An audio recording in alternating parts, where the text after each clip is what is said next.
C'était il y a un peu plus d'un an, pendant les vacances de février. Tess, ma meilleure amie, m'avait invité à venir passer une petite soirée posée, chez elle, avec quelques autres de nos amis. Son père était souvent en voyage pour son travail, elle avait donc la maison pour elle toute seule, et j'y étais régulièrement invité, pour passer les vacances, le week-end, ou juste une soirée.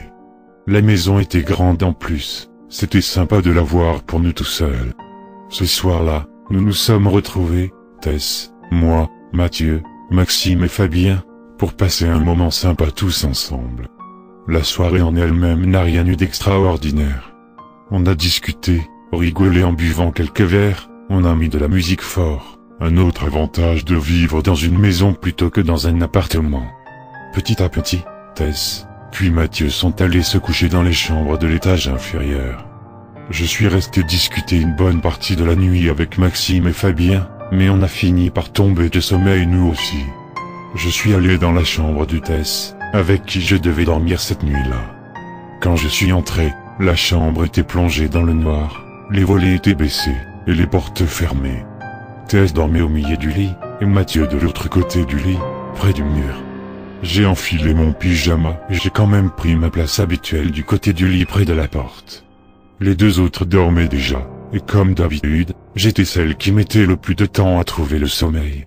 Je me suis allongé, tourné vers la porte, j'ai enfoncé mes écouteurs dans mes oreilles, et j'ai fermé les yeux, écoutant de la musique calme à faible volume, pour m'aider à m'endormir.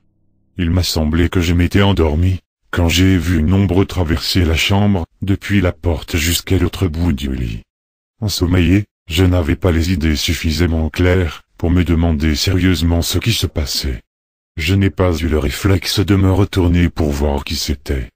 J'ai simplement supposé que c'était Fabien ou Maxime qui venaient voir si on dormait, même si je ne voyais pas pourquoi ils auraient fait ça. Comme je n'ai pas vu l'ombre revenir vers la porte pour sortir, j'ai supposé que je m'étais rendormi et que je l'avais raté. Pourtant, je n'avais pas l'impression d'avoir fermé les yeux. Après ce qui m'a semblé être une éternité, j'ai à nouveau vu une ombre venir du côté de la chambre auquel je tournais le dos et entrer dans la salle de bain, qui était accessible depuis une porte en face du lit, en plein dans mon champ de vision. En toute logique, j'ai pensé que c'était Mathieu qui s'était levé pour aller aux toilettes, mais je n'avais pas senti le matelas bouger, et l'ombre n'avait pas fait le moindre bruit. Je n'avais même pas vu la porte de la salle de bain s'ouvrir, et aucun rayon de lumière ne filtrait sous la porte. Au bout d'un moment, voyant que Mathieu ne revenait pas, je me suis tourné de l'autre côté du lit, pour jeter un coup d'œil. J'ai eu l'impression de recevoir une douche froide, quand j'ai vu que Mathieu était toujours dans le lit, profondément endormi. Je suis resté quelques instants sans bouger, pétrifié. J'ai lentement tourné la tête vers la salle de bain, mais la porte était toujours fermée, sans lumière qui passe en dessous. J'ai hésité à aller voir, mais je n'en avais pas le courage. J'ai soudain peur que cette ombre ne ressorte de la salle de bain. Je ne voulais pas savoir ce que c'était. Je me suis rallongé, et dans un réflexe de protection classique, j'ai rangé bras et jambes à l'abri sous la couette. Je me suis recroquevillé contre Tess, le plus loin possible du bord. J'essayais de me rassurer en me disant que c'était simplement Maxime ou Fabien, mais je ne voyais aucune raison pour qu'ils entrent dans notre chambre. De plus, ces ombres étaient trop silencieuses, trop floues, comme immatérielles. Je savais bien que sans source de lumière, je ne pouvais pas les distinguer clairement, mais je sentais que quelque chose n'allait pas. Sans savoir si cela venait de moi ou non, j'ai eu l'impression que la température de la pièce avait chuté de plusieurs degrés. J'avais peur, mais je ne voyais pas ce que je pouvais faire. Alors j'ai simplement attendu, sans bouger, en espérant de tout cœur m'endormir pour échapper à cette angoisse. J'ai fermé les yeux et je me suis encore plus recroquevillé. Je n'osais pas faire le moindre mouvement, comme si bouger permettait aux ombres de se rendre compte de ma présence.